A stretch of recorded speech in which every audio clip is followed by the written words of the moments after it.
అందరికీ నమస్కారం అండి. ఇప్పుడు చెప్పబోయే కథ పేరు అందమైన జీవితం. ఈ కథని రచించిన వారు భార్గవి గారు. ఇక కథలోకి వెళ్ళిపోతే, సౌమ్య, కాఫీ ఇంకా కలపలేదా? టైం అవుతుంది అరిచాడు భర్త చంద్రం. వస్తున్నా బావా, ఇదిగో కాఫీ అంటూ భర్తకి కాఫీ అందించి పక్కనే కూర్చుంది. బావా అంటూ ఏదో మాట్లాడేలోపు, అమ్మ, నా లంచ్ బాక్స్ ఏది అంటూ 13 ఏళ్ల కూతురు స్వాతి పిలిచింది. వంటింట్లో ఉందమ్మా, సమాధానం చెప్పింది సౌమ్య.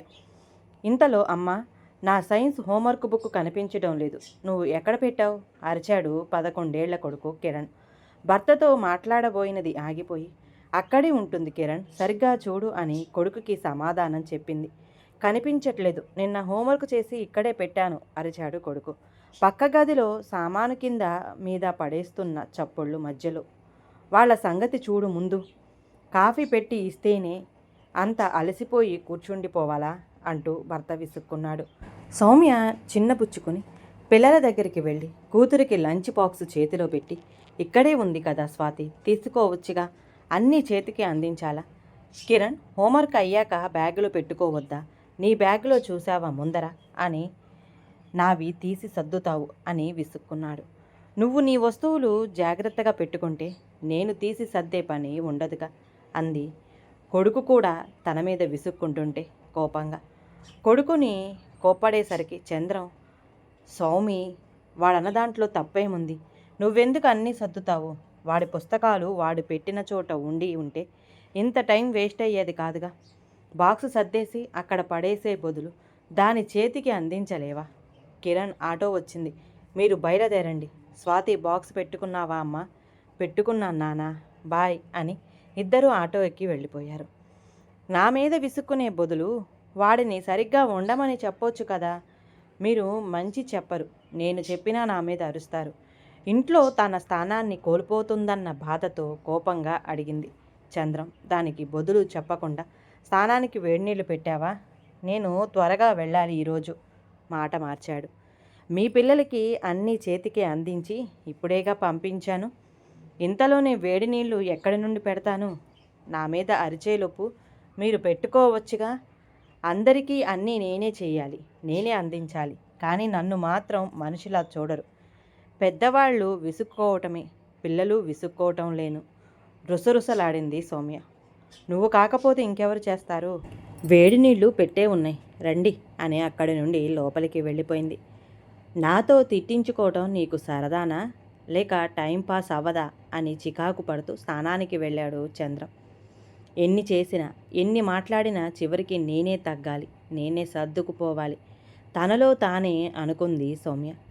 చంద్రం రెడీ అయ్యి ఆఫీసుకి బయలుదేరిపోతుంటే సౌమ్య ఉండపట్టలేక, బావా, నేను చెప్పిన ఆ ఉద్యోగం గురించి ఏం ఆలోచించావు? చెయ్యనా? మనసులో ఉన్న కోరికని ఆపుకోలేక అడిగేసింది.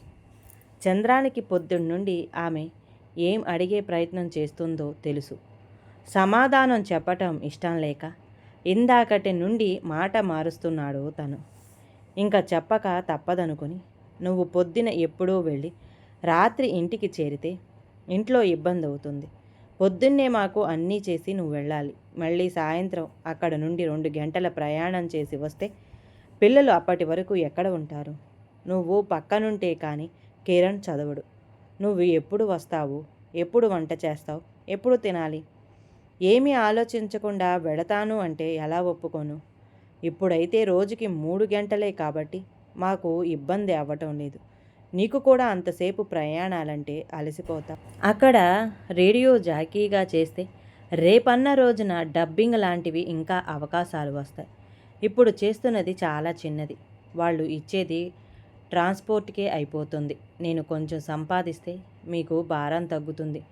ఇంటి పని అంటారా? పొద్దున వంట చేసేసి వెళతాను, సాయంత్రానికి మీరు ఎలాగో వచ్చేస్తారు కదా. కొంచెం అన్నం వండేశారంటే నేను రాగానే కూర ఏదైనా చేసేస్తాను. పిల్లల్ని ట్యూషన్ పెడితే హోంవర్కులు, చదువులు వాళ్ళు చూసుకుంటారు. పక్కనే గౌరీ టీచర్ ఉన్నారుగా, ఆవిడైతే కొంచెం చూసుకుంటూ ఉంటారు కూడాను.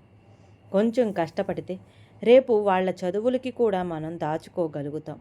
ఎన్నాళ్ళని ఇలా చిన్న చిన్న అద్దెళ్లలో ఉంటాం? అక్కడ ఏవైనా మంచి అవకాశాలు వస్తే మనకంటూ ఒక సొంత ఇల్లు కట్టుకోవచ్చు అంటూ చంద్రానికేసి చూసింది.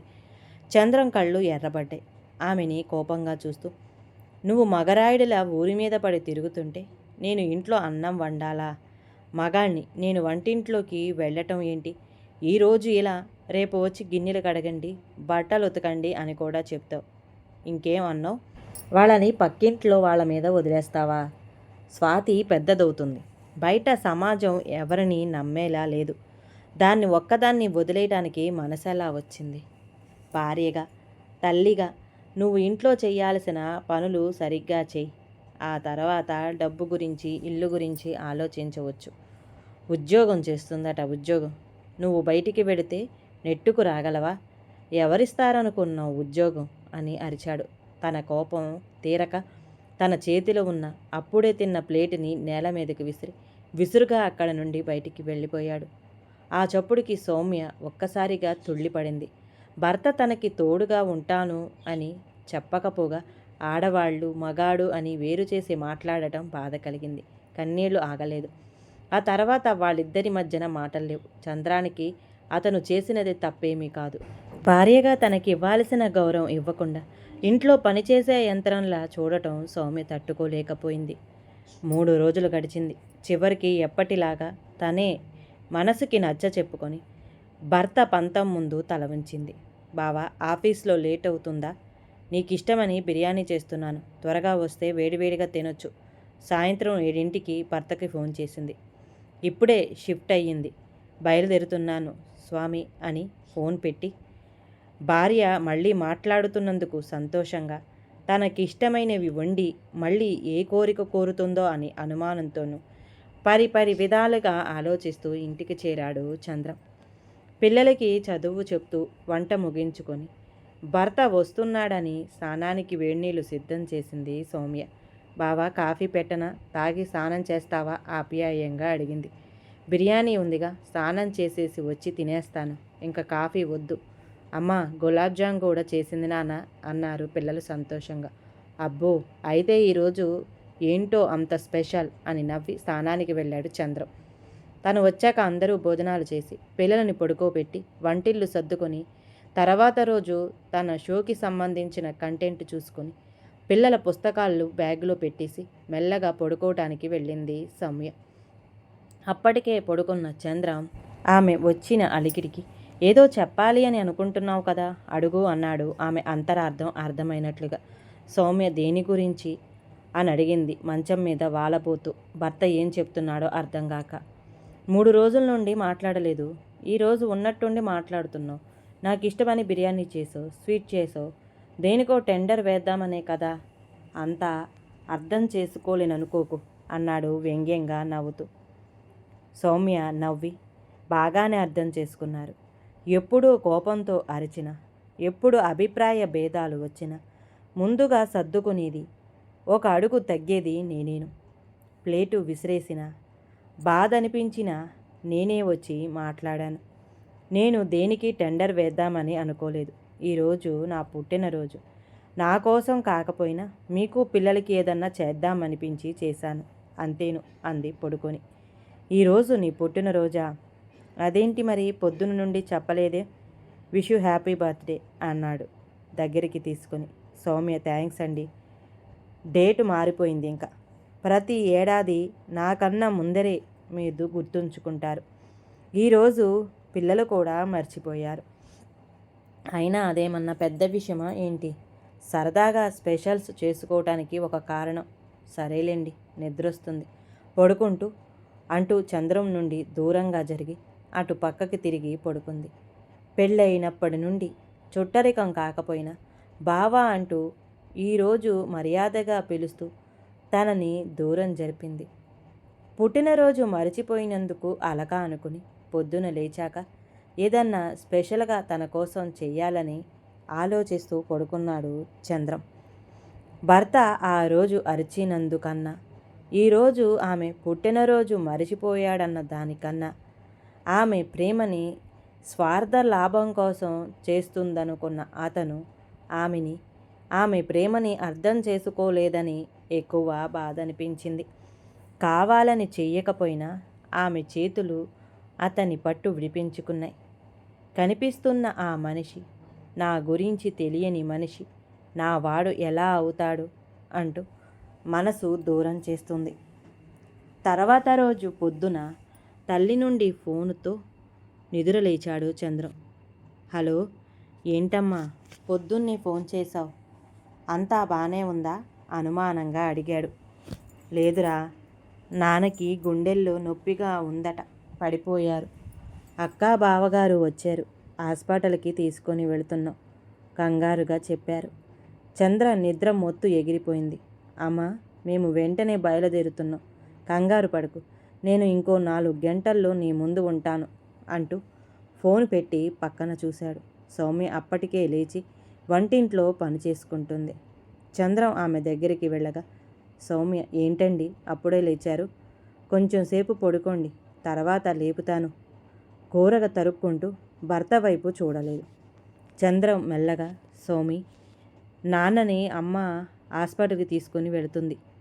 ఇప్పుడు ఈ పనులు ఆపేసి పిల్లల్ని లేపు, త్వరగా బయలుదేరాలి. ఆమె చేస్తున్న పని ఆపేసి, అయ్యో అదేంటండి, ఎవరు ఫోన్ చేశారు? అత్తయ్య గారితో ఎవరైనా ఉన్నారా?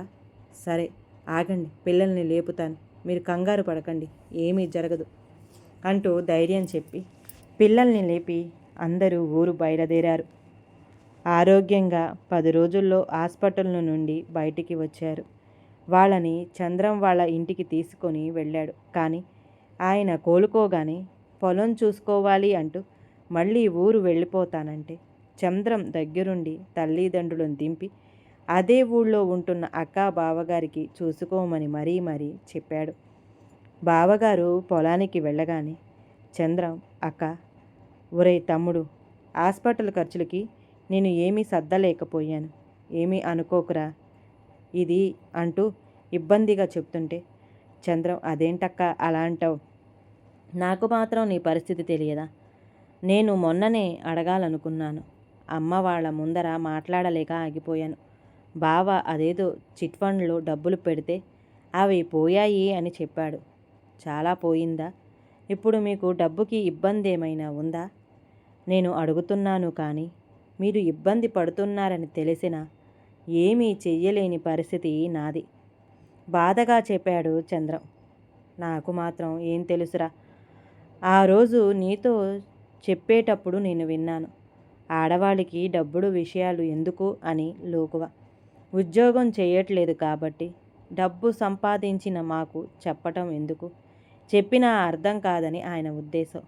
మగాళ్ళు ఎంత తీసుకొచ్చి ఇస్తే అంతే డబ్బుని పొదుపుగా వాడుకుంటున్నారు, మాకు తెలియదా డబ్బుల గురించి? పోనీ నాకు అర్థం కాకపోతే అర్థమయ్యేలా చెప్పే ప్రయత్నమైనా చెయ్యరు. ఊళ్ళో ఉంటున్నాం, నేను ఉద్యోగానికి వెళితే నలుగురు 4 రకాలు మాట్లాడతారు, అందుకని వద్దు అంటారు. మగాళ్ళందరికీ ఉంటుందేమో ఆ అహం. మనసులో ఉన్న కోపాన్ని తమ్ముడు మీద చూపించింది. సరేలే, నా గొడవ మామూలేను, ఇదిగో నా దగ్గర ఈ డబ్బులు ఉన్నాయి, ఎందుకన్నా ఉపయోగపడుతుందేమో, ఉంచు అంటూ తన చీర చెంగులో దాచిన డబ్బును తీసి ఇయ్యబోయింది. అక్క, ఈ డబ్బు? ఆశ్చర్యంగా అడిగాడు చంద్రం. అమ్మాయికి చిన్న గొలుసు ఏమన్నా తీసుకుందామని ఈ నీకు తెలియకుండా నేనే దాచాను, కానీ దానికి బంగారం కన్నా నాన్నకి మందులు అవసరం, నీకు ఉపయోగపడుతుంది, కాదనుకు, కానీ ఈ విషయం మన ఇద్దరి మధ్యనే ఉంచరా చంద్రం. అక్క, దానికి సంబంధాలు చూస్తున్నారు, మెడలో గొలుసు కూడా లేకపోతే ఎలాగా? ఇది నేను తీసుకోలేను, ఖర్చుల సంగతి నాకు వదిలే, నేను చూసుకుంటాను. నువ్వు అంతగా అడుగుతున్నావు కాబట్టి ఈ డబ్బుతో దాని పెళ్ళికి ఏమన్నా నా పేరు మీద నువ్వే తీసుకో, నేను చెయ్యగలుగుతాను లేదేను అన్నాడు బాధగా. నేను బయలుదేరతానక్క, బస్ టైం అయ్యింది అంటూ ఆ డబ్బు ఇచ్చేసి ఇంటికి ప్రయాణమయ్యాడు. ఇప్పుడు తీర్చటానికి రోజు 2 షిఫ్ట్లు చేస్తూ ఇబ్బంది పడుతున్నా భార్య దగ్గర డబ్బులు విషయం మాట్లాడేవాడు కాదు. ఒకరోజు రాత్రి భర్తతో, సౌమ్య, చూడండి, మీకు నేను ఉద్యోగం చేయటం ఇష్టం లేదని తెలుసు, కానీ ఇప్పుడు మనకి తప్పని పరిస్థితి, మీకు నేను అన్నీ అమర్చి వెళ్ళాలి, అంతే కదా, నేను చేస్తాను, పిల్లల్ని కూడా నేనే చూసుకుంటాను, మీరొక్కరు ఇలా కష్టపడుతుంటే నేను ఖాళీగా చూస్తూ ఊరుకోలేను. మీకు నచ్చకపోతే ఈ అప్పులన్నీ తీరాక మానేస్తాను. మీరు అవునన్నా కాదన్నా నేను కూడా ఉద్యోగం చెయ్యాలని నిశ్చయించుకున్నాను అంతే అని చెప్పి అక్కడి నుండి వెళ్ళిపోయింది. చంద్రం రోజుకి 2 షిఫ్ట్లు చేయటానికన్నా ఇబ్బంది పడడు. కానీ ఈసారి భార్యకి వద్దని చెప్పలేదు. సౌమ్య అంత కరాఖండిగా అతనితో ఏ విషయంలోనూ మాట్లాడలేదు. ఆమెని ఎంత చులకన చేసి మాట్లాడినా ఒక్కసారి నోరు ఎత్తలేదు. ఇప్పుడు కూడా అతను కష్టపడుతున్నాడనే మాట్లాడింది, కానీ ఆమెకు ఉద్యోగం చేయాలనే సరదా కోసం కాదు. ఆ రోజు అక్క మాటలని తమ్ముడుగా విని బాధపడ్డాడు. కానీ ఈరోజు అవే మాటలు గుర్తొచ్చి తనలో ఉన్న మగాణ్ణి అనే అహంకారాన్ని ప్రశ్నిస్తున్నట్లుగా ఉంది. తను సౌమ్యని కష్టపెట్టకుండా కుదిరినంతలో అన్నీ సమకూర్చే ప్రయత్నం చేస్తూ అతని భాగస్వామికి భాగస్వామ్యం ఇయ్యకుండా అతని ఇంట్లో అవసరాలు తీర్చే పని మనిషిలా చేశాడా అని సౌమ్య వెళ్ళిన వైపు చూస్తూ ఆలోచనలో పడ్డాడు. సౌమ్య ఉద్యోగ ప్రయత్నాలు మళ్ళీ మొదలుపెట్టి ఒక ప్రైవేటు స్కూల్లో టీచర్గా ఉద్యోగం సంపాదించుకుంది.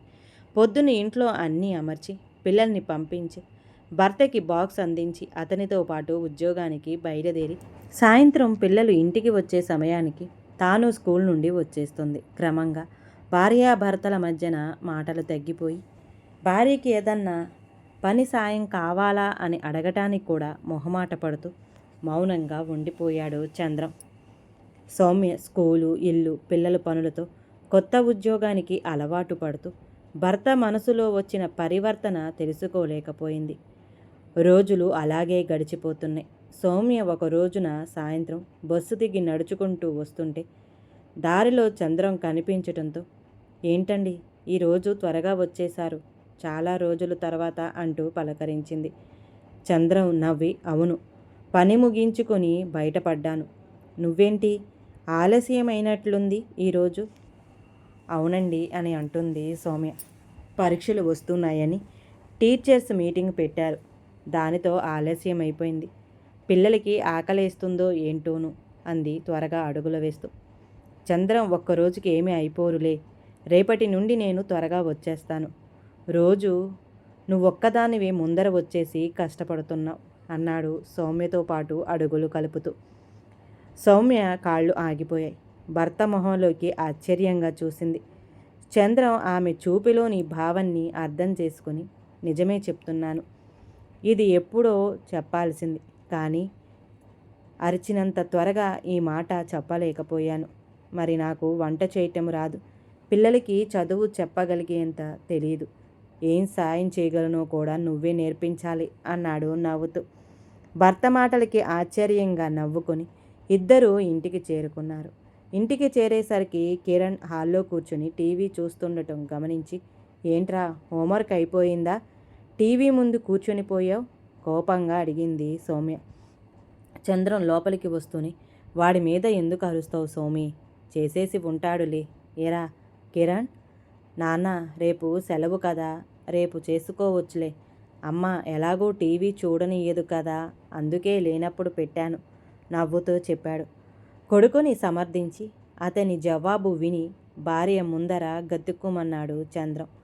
సౌమ్య భర్తని కొడుకుని కోపంగా చూసి, ఏమీ మాట్లాడలేక అదేం చేస్తుంది అంటూ ఫ్రెష్ అవ్వటానికి లోపలికి వెళ్ళింది. కూతురు లోపల గదిలో ఉందేమో అనుకుని, కిరణ్ ఆకలేస్తుంది, ఏమైనా చెయ్యొచ్చు కదా అన్నాను. ఇందాకటి నుండి వంటింట్లోనే ఉంది, తినటానికి ఏమీ ఇయ్యలేదు, కానీ గిన్నెలన్నీ కింద మీద పడేసుకుంటుంది అన్నాడు విసుగ్గా. సౌమ్య, వంటింట్లో ఏం చేస్తుందిరా, నువ్వు సాయం చెయ్యొచ్చు కదా, దానికి పని అప్పచెప్పే బదులు. స్వాతి పలకవేం అంది మొహం కడుక్కుంటూ. అబ్బాయిలు వంటింట్లోకి వెళతారేంటి, నేనెందుకు చేస్తాను అన్నాడు కిరణ్ పొగరగా. తండ్రిలాగే ఆ కోపాన్ని అంతా అణుచుకొని, ఏమిటి అంటున్నావు అంటూ అరిచింది స్వాతి. ఏంటమ్మా అని అంతే గట్టిగా అడిగింది వంటింట్లో నుంచి కూతురు. గొంతులో వణుకు విని సోఫాలో కూలబడిన చంద్రం అనుమానంగా వంటింట్లోకి వెళ్ళాడు. చెయ్యి కాలటంతో దానికి మందు రాసుకుంటూ తండ్రిని చూడగానే కంగారుగా చెయ్యి వెనక్కి పెట్టుకుంది స్వాతి. చంద్రం అది చూసి, స్వాతి ఎలా కాలింది? సౌమ్య రా ఇటు త్వరగా, దీనికి చూడు చెయ్యి కాలింది అని చెప్తూనే కూతుర్ని హాల్లోకి తీసుకుని వచ్చి ఆమె చేతిలో మందు తీసి రాశాడు. సౌమ్య, అయ్యయ్యో, ఎలా కాలిందమ్మా, వంటింట్లోకి ఎందుకు వెళ్ళావు అంది వస్తున్న దుఃఖం ఆపుకొని. పర్వాలేదమ్మా అని అంటుంది స్వాతి. రోజు నువ్వే చేస్తున్నావు కదా, కూర చేసేస్తే నీకు పని తక్కువ అవుతుందని మొదలుపెట్టాను. ఇంతలో తమ్ముడు ఆకలేస్తుంది అని అన్నాడని ఏమైనా ఉన్నాయేమో అని చూస్తుంటే కూర ఎక్కువ మంట మీద పెట్టి ఉండటంతో మాడిపోతుందని హడావుడి పడటంలో గిన్నె కింద పడిపోయింది. అది తీస్తుంటే కాలింది. నీకెందుకే ఇవన్నీ, నేను వచ్చి చూసుకుంటాను కదా, ఆకలేస్తే బిస్కెట్లు తినొచ్చుగా, చూడు ఎలా కాలిందోను అంది బాధగా. తమ్ముడు బిస్కెట్లు వద్దు అన్నాడు. కిరణ్ పిలవచ్చు కదా కాలినప్పుడు అని అనగానే సౌమ్య కోపంగా చూసి ఏమీ మాట్లాడలేదు. మీద చెయ్యి ఎత్తబోయి మధ్యలోనే ఆగిపోయాడు చంద్రం. ఎప్పుడూ కోప్పడని తండ్రి చెయ్యి లేపేసరికి కిరణ్తో పాటు అందరూ నిర్ఘాంతపోయారు. ఇది సౌమి, నువ్వు చెయ్యవలసినది. ప్రతిదానికి ఇంత కళ్ళేసుకుని కోపంగా చూస్తే సరిపోదు అని సౌమ్యతో గట్టిగా అని కొడుకుతో ఏంట్రా అంటున్నావు, పిలవాలా నిన్ను, పక్క గదిలో గిన్నెల చప్పుడు వినిపించినప్పుడన్నా ఏం జరిగిందో అని లేచి వెళ్ళి చూడకుండా కింద మీద పడేస్తుంది అని చెప్తున్నావు. వాళ్ళు వండి పెడితే తినటానికి లేని సిగ్గు వంటింట్లోకి వెళ్ళటానికి వండటానికి వచ్చిందా అరిచాడు చంద్రం. సౌమ్య ఏమండి అని ఏదో చెప్పబోతుంటే ఆమెని మాట్లాడనీయకుండా, ఏంటి, మీ ఆడాళ్ళు స్త్రీకి సమాన హక్కులు కావాలి, స్వాతంత్రం కావాలి అంటారు. ముందు ఇంట్లో మగపిల్లలని వేరు చేసి చూడటం మానేసి కూతురికి కొడుక్కి సమానంగా పనులు చేసుకోవటం నేర్పిస్తే దేశం దానంతట అదే బాగుపడుతుంది. నిన్న నేను, ఈరోజు వీడు, ఇప్పుడిప్పుడే నా కళ్ళు తెరుచుకుంటున్నాయి.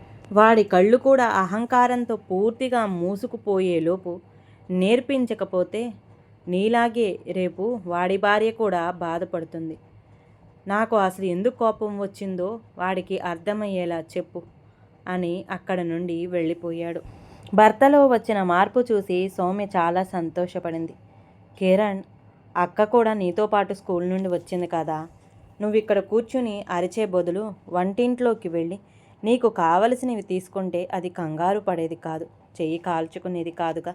అందుకే నాన్నకి కోపం వచ్చింది. అయినా ఇంట్లో పనులు చేసుకోవటంలో తప్పేంటిరా, రేపు నీకు వేరే ఊళ్ళో ఉద్యోగం వస్తే ఎవరు వచ్చి చేస్తారు, నువ్వే చేసుకోవాలి. పని నేర్చుకుంటే తప్పేమీ లేదు. ఆడవాళ్ల పనులు మగవాళ్ల పనులు అని వేరుగా ఉండవు. నాన్న కోప్పడ్డారని బాధపడటం కాదు, ఎందుకు అలా చెప్పారో అర్థం చేసుకో. వెళ్ళి అక్కకి సారీ చెప్పు. ఇంకెప్పుడు అలా మాట్లాడకు. కిరణ్, సారీ అక్క, అమ్మ సారీ అని కొడుకు చెప్పగానే తనని దగ్గరికి తీసుకొని ఓదార్చి త్వరగా వంట ముగించింది. సౌమ్య, ఏమండి భోజనానికి రండి, వంట అయిపోయింది అంది మంచం మీద పడుకొని ఉన్న భర్త దగ్గరికి వెళ్ళి. ఆకలిగా లేదు సోమి అని అంటాడు చంద్రం. మీరు తినండి అని అన్నాడు బొంగురుపోయిన గొంతుతో. సౌమ్య భర్త పక్కన కూర్చుని, ఏమైందండి అలా ఉన్నారు, వాడిని కోప్పడి మీరు బాధపడుతూ కూర్చున్నారా, వాడు బాగానే ఉన్నాడు లేండి, చూస్తున్నారు. చంద్రం లేచి కూర్చొని సౌమ్య చెయ్యి పట్టుకొని, నన్ను క్షమించు సౌమి, నేను చాలా మూర్ఖంగా ప్రవర్తించాను. నా వలనే వాడు కూడా నాలా తయారయ్యాడు. సౌమ్య, బావా, మన మధ్యన క్షమాపణలు ఏంటి అని అతని చేతి మీద చెయ్యి వేసి అతని కళ్ళల్లోకి ప్రేమగా చూసి, పద, పిల్లలు కూర్చొని ఉన్నారు అంటూ భర్తని బలవంతంగా భోజనానికి తీసుకువెళ్ళింది. భోజనం చేస్తూ చంద్రం, స్వామి, నీకు రేడియో జాకీగా చేయటం చాలా ఇష్టం కదా, దాంట్లోనే చూసుకోకుండా టీచర్గా ఎందుకు చేరావు? అప్పుడేదో అవకాశం వచ్చింది కదా, అక్కడే మళ్ళీ కనుక్కోవలసింది. భర్త తన ఉద్యోగం గురించి మొదటిసారి అడగటం గమనించి సౌమ్య చాలా ఆనందపడింది. అది చాలా దూరం వచ్చేసరికి ఆలస్యమవుతుంది. ఈ రోజైతే మీటింగ్ వలన లేట్ అయిపోయింది, కానీ లేకపోతే పిల్లలు వచ్చే టైంకి నేను వచ్చేస్తున్నాను కాబట్టి ఇదే వీలుగా ఉంది. స్వాతి, అమ్మ, మాకు చెప్తావుగా మనకి నచ్చినది చెయ్యాలి అని, మరి నువ్వెందుకు చెయ్యవు? మేము ఒకళ్ళము ఉండగలము, పర్వాలేదు. ఇంట్లో నేను హెల్ప్ చేస్తాను. కిరణ్: అవునమ్మా, నేను అక్క ఇంట్లో ఉండగలము. సౌమ్య: చూశానుగా ఎంత బాగా ఉండగలరో. నువ్వు చదువు మానేసి టీవీకి అతుక్కుపోతావు. అదేమో చేతులు కాల్చుకుంటుంది. ఏమీ అవసరం లేదు. నేను చదివేసుకున్నాకే అక్కకి హెల్ప్ చేస్తా అని అంటాడు కిరణ్. నీకు నచ్చిన జాబ్ చెయ్యి, మా కోసం మానేయకు అన్నాడు బ్రతిమిలాడుతూ. సౌమ్య పిల్లల మాటలకి నవ్వుతూ, మీరంతా పెద్దవాళ్ళు అయిపోయారా, చూద్దాంలే, మళ్ళీ అవకాశాలు పడినప్పుడు చూద్దాం. ఆ రోజు రాత్రి సౌమ్య గదిలోకి వచ్చి, బావా మజ్జిగ అడిగావుగా, తాగేసి పడుకో అని చంద్రాన్ని లేపింది. చంద్రం లేవకపోయేసరికి 2 సార్లు పిలిచి అతనికి నిద్ర పట్టిందేమో అని వెళ్ళబోతుంటే చంద్రం లేచి, వెళ్ళిపోతామే ఇయ్యకుండాను అంటూ ఆమె చేతిలోని గ్లాసుని అందుకున్నాడు. సౌమ్య: పడుకున్నావేమో అనుకున్నాను చంద్రం. ఎన్ని రోజులైందో సౌమి నువ్వలా పిలిచి. అలా పిలుస్తుంటే వినాలనిపించే పలకలేదు అన్నాడు. మజ్జిగ గ్లాసును పక్కన పెట్టి ఆమె కళ్ళల్లోకి చూసి, నువ్వు ఏవండి అని పిలుస్తున్నప్పుడల్లా నేను నిన్ను ఎంత బాధ పెట్టానో తెలిసింది. నన్ను దూరం పెట్టేశావు. నా భర్త నన్ను గౌరవించాలని కోరుకున్నాను. నీ మీద ప్రేమ తగ్గిపోయి కాదు బావా. నా బాధ పంచుకునే నువ్వు నన్ను బాధ పెడితే నేనెవరితో చెప్పను. ఇంత కళ్ళేసుకొని చూడటం కాదు అని ఇందాక అన్నావు. అదే నోరు విప్పి ఇది తప్పు అని చెప్తే నోరు వేసుకొని పడిపోతుంది అంటారు, కానీ మేము చెప్పేది వినే ప్రయత్నం కూడా చేయరు. పోనీలే అంటే అన్నావు. నేను చెప్పింది అర్థం చేసుకుంటే అదే చాలు అనుకోవటానికి అది చెయ్యరు. లాభం ఉండదు. మౌనంగా ఉండిపోయాను. చంద్రం ఏమని సమాధానం చెప్పాలో తెలియలేదు. అతని ఇబ్బందిని గమనించి, సరేలే, అన్నీ సర్దుకున్నాయిగా, పడుకో ఇంకా అని వెళ్ళబోయింది. ఆమె చెయ్యి పట్టుకొని ఆపి, సౌమి, మన సందు చివర డిపార్ట్మెంటు స్టోర్లో సాయంత్రం పనికి చేరాను. ఇందాక అక్కడ మాట్లాడి వస్తుంటేనే రోడ్డు మీద నువ్వు కలిసావు. నువ్వు పిల్లల కోసం నీ సరదాలని మానుకోకు. వాళ్ళ బాధ్యత నాది కూడాను. నేను చూసుకుంటాను. ఇదిగో ఇప్పటి వరకు నేను తీర్చిన అప్పులు, అలాగే ఇంకా కట్టవలసినవి అంటూ ఒక డైరీని ఆమె చేతిలో పెట్టాడు. నువ్వు ఇప్పుడు ఉద్యోగం చేస్తున్నావని ఇవన్నీ చూపించడం లేదు సౌమి. అలాగే నిన్ను కూడా అప్పుల్లో భాగస్వామిని చెయ్యాలని కాదు. నీ సంపాదన ఏం చేద్దామనుకుంటున్నావో అది చెయ్యి. అది నీ ఇష్టం. నా భార్యగా నేను సంపాదించే ప్రతి రూపాయి, నేను ఖర్చు చేసేవి, దాచేవి అన్నీ నీకు తెలియాలని అనిపించి చెప్తున్నాను. నేను చెప్పాను కాబట్టి నువ్వు నాకు నీ గురించి చెప్పాలని నేను ఆశించటం లేదు. ఆ ఆలోచన లేదు. చేసిన తప్పుని సరిచేసుకునే అవకాశమే అన్నాడు బాధగా. సౌమ్య: ఏంటిది బావా ఇది? చంద్రం ఆ రోజు అక్కతో మాట్లాడినప్పటి నుండి మనసు ఏమీ బాగోలేదు సోమి. ఆడవాళ్ల మనసు చాలా సున్నితంగా ఉంటుందంటారు. మీరు ఎదురు సమాధానం చెప్పకపోతే మేము గెలిచాము అనుకుంటాం, కానీ మీ మనసులో ఎంత కోపం రగిలిపోతున్నా ఉంటారు. మీ ఓపికకి శతకోటి వందనాలు సౌమ్య. నవ్వి, ఇప్పటికన్నా మమ్మల్ని గుర్తించారు అంది వాతావరణాన్ని తేలికపరుస్తూ. అన్నీ సర్దుకున్నాయగా, ఇక పడుకుందామా, చాలా నిద్రొస్తుంది అంటూ కళ్ళు మూసుకుంది. ఎన్నో రోజుల తర్వాత వారి మధ్యన దూరాలు తొలగిపోయి ప్రశాంతంగా పడుకున్నారు. ఈ కథ కనుక నచ్చితే ప్లీజ్ అండి లైక్ చేయండి. అలాగే ఛానల్ని సబ్స్క్రైబ్ చేసుకోవటం మాత్రం మర్చిపోమాకండి. మీ విలువైన అభిప్రాయాన్ని కామెంట్ బాక్స్లో కామెంట్ చేయండి. అందరికీ ధన్యవాదాలండి.